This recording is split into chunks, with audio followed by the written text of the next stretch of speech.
Good morning, everybody. So, welcome back, everybody, after Diwali vacations. And I believe everybody would have enjoyed the festival. Now it's back to business.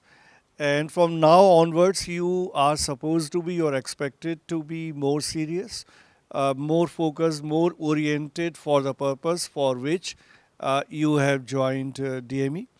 So, media is all about taking the leads. So you have to step out and you have to take the lead, take the initiative. Good morning, sir. Myself, Irshita Bhatnagar. And, sir, I wanted to ask that among us there are introverts, extroverts, and ambiverts sitting. So, what are your tips for the introverts and the ambiverts so that they could initiate and make friends, because it is getting little tough for us to communicate and make friends in during this time. And I wanted to ask in future also what we can do to gain that confidence, and the first step that we can talk to someone, what should we do? अब पहली बात तो ये जो तुमने introvert extrovert and all ये सारा nature का हिस्सा है. इसको बहुत बदलने की ज़रूरत नहीं. जिसकी जो नेचर है, be with your nature, right. And in media there are variety of jobs which are there, which are not always which do not always require that you come always on the front and speak. On the editorial side, in the print, in the television also, there is a lot of such work which you can do on your own. Sir आपने एक अपने इसी session में कहा था कि media के दो पिलर्स होते हैं. पहला है टेक्नोलॉजी, दूसरा है क्या कहते हैं इंफॉर्मेशन जो आधार है उसका. तो सर जो दूसरी बात है टेक्नोलॉजी की, सर ऐसे बहुत से लोग हैं, जैसे मैं भी हूँ सर, मैं इतना कंफर्टेबल नहीं हूँ विद टेक्नोलॉजी, चीज़ें चलाना, रिकॉर्डिंग करना, इन सब चीज़ों में. तो सर उस चीज़ को कोई कैसे इम्प्रूव कर सकता है, मेरा ये सवाल है. तुम लोगों से ये सवाल थोड़ा सा अनएक्सपेक्टेड है, क्योंकि यू पीपल आर प्रिविलेज्ड इन ए वे कि तुमने जिस पीरियड में जन्म लिया है उसमें तुम्हारे आसपास सिर्फ टेक्नोलॉजी है. तो learning technology I don't feel is at all difficult. हमारे तुमसे सीनियर बैचेस में जब कोविड का इम्पैक्ट था और हम practical classes face to face mode में नहीं कर पा रहे थे, तमाम स्टूडेंट्स ने यूट्यूब पे जाके कैमरा चलाना सीख लिया, यूट्यूब पे जाके एडिटिंग करना सीख लिया. तो जहाँ टेक्नोलॉजी इतनी हैंडी है और इतनी एक्सेसिबल है, वहाँ टेक्नोलॉजी कैसे सीखो ये मैं कैसे बताऊँगा. I remember Vishal sir asked this question to us: how many of you like traveling?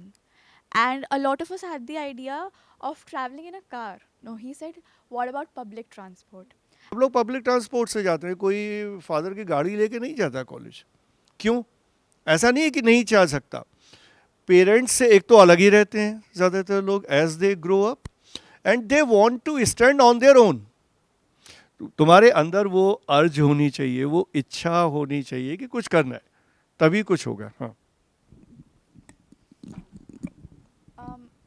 So the first question, you said that we should be content rich, knowledgeable. So according to you, what type of content should we read? What is important areas like domains that we should read? ये मैंने पहले दिन ही बताया था, फिर से repeat कर, जो कॉमन चीज़ें सबके लिए, ठीक है, बाकी अलग अलग हो सकती हैं. जो कॉमन चीज़ें हैं वो सबसे important, you should know your country, you should know your society, you should know your people, you should know the culture of different people living in different geographical regions in the country. You should know the languages as much as possible. This I am talking within the country, अभी मैं बाहर की बात नहीं कर रहा. You should, I mean, this can be done also either by visiting all the places. Had I been deciding the education policy of this country, मैं 1 साल का कोर्स प्रेस्क्राइब करता कंपलसरी, जिसमें हर स्टूडेंट को पूरे देश के एक एक कोने में जाना पड़ता. हमारी प्रॉब्लम ये है कि हमने देश ही नहीं, मैंने ही अभी पूरा देश नहीं देखा. हमारा एजुकेशन सिस्टम ही ऐसा है. वी नेवर प्रमोट कि आप देश के दूसरों हिस्सों में जाएं, दूसरे हिस्से के लोग कैसे सोचते हैं, क्या काम करते हैं, क्या है, हम जानते ही नहीं. जो इस देश में जितना प्रॉब्लम्स हैं उसका मेजर रीज़न यही है. हम जानते हैं कि हमारी लैंग्वेज सबसे अच्छी, हमारा कल्चर सबसे अच्छा, क्योंकि हम दूसरा के जानते ही नहीं है. So we are not expose to, और इंटरनेशनल तो छोड़ ही दो, we are not have national exposure भी हमारा नहीं है. हम दूसरे की कल्चर को, दूसरे की भाषा को, दूसरे की खूबियों को अप्रिशिएट ही नहीं कर पाते. एक्सपोजर नहीं है तो हमें अप्रिशिएट ही नहीं कर पाते. So when I was growing up, I was always more interested towards like arts, in the sense like culture, society, all of these things. And of course, I did try to balance it out with other things which were considered more practical. But a lot of the times, I felt that my interest was seen as futile. Like, I like psychology. That doesn't mean that I won't study economics. It's just I like it more. So maybe I was subconsciously devoting more time to it. So, if your interests are seen as futile, do you think that we should still follow our hearts? Because at times it's really scary. Like you said, that now all of us are 18 and we are responsible for our lives. So we should have clarity of direction about it. So, what if we are choosing a direction, but maybe our family thinks that something else would be better for us? So my first advice will be, never go by whatever your parents are telling you. Right? Use your mind, use your wisdom, listen to your heart, listen to your mind, and then take your decisions. Right?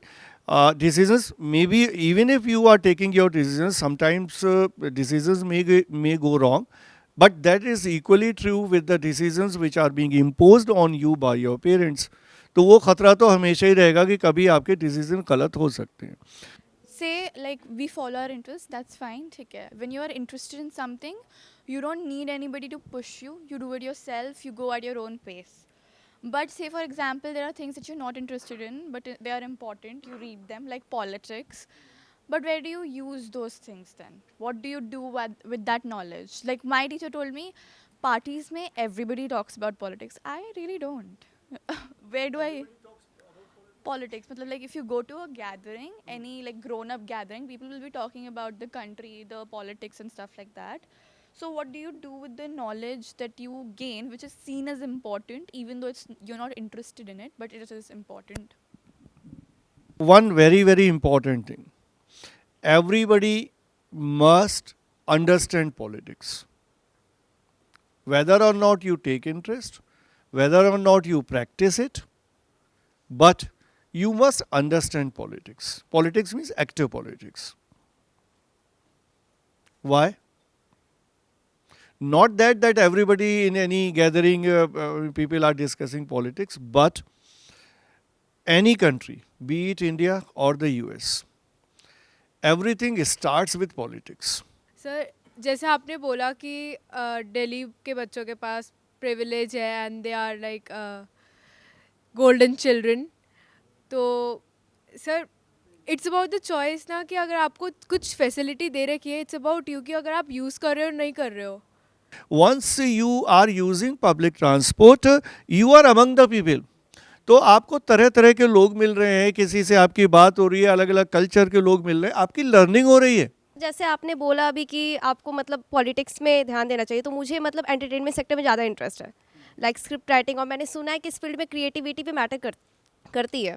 तो sir अगर मतलब जैसे कि एक होता है ना, मुझे अगर उस फील्ड में इंटरेस्ट नहीं, तो क्या मेरे ये कैरियर पे इफेक्ट करेगा? आज तो सारी फिल्म इंडस्ट्री में पॉलिटिक्स ही हो रही है. तो ये सरकार आने के बाद तो उन्होंने पॉलिटिक्स प्राइमरी कर दी है. तो खेमा बन गया है कि ये सरकार समर्थक फिल्म मेकर हैं, एक सरकार विरोधी फिल्म मेकर है, which was never there in the film industry. But I am not going in to that.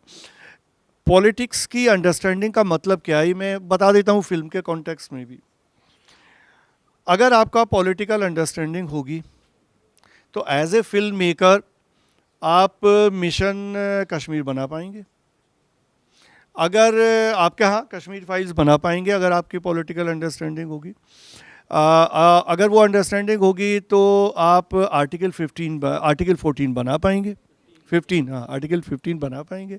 तो आप अगर आपकी समझ नहीं है तो आप कैसे बनाएंगे, आप कहानियाँ कहाँ से लाएंगे. आप अगर चलिए ये तो प्योर एंटरटेनमेंट भी ले लो, पुलिस कैसे करती है, कोर्ट कैसे काम करते हैं, ये कहानी में आपकी पुलिस तो होगी, बिना उसके तो कोई फिल्म बनती नहीं है, मर्डर भी होगा है, कोई फिल्म बनती ही नहीं बिना उसके है, आपके सब होगा, आपके सोसाइटी के इश्यूज भी होंगे। तो वो जब आपको समझ ही नहीं है, कैसे बनाएंगे फिल्म आप? ये स्क्रिप्ट कहाँ से लिखोगे?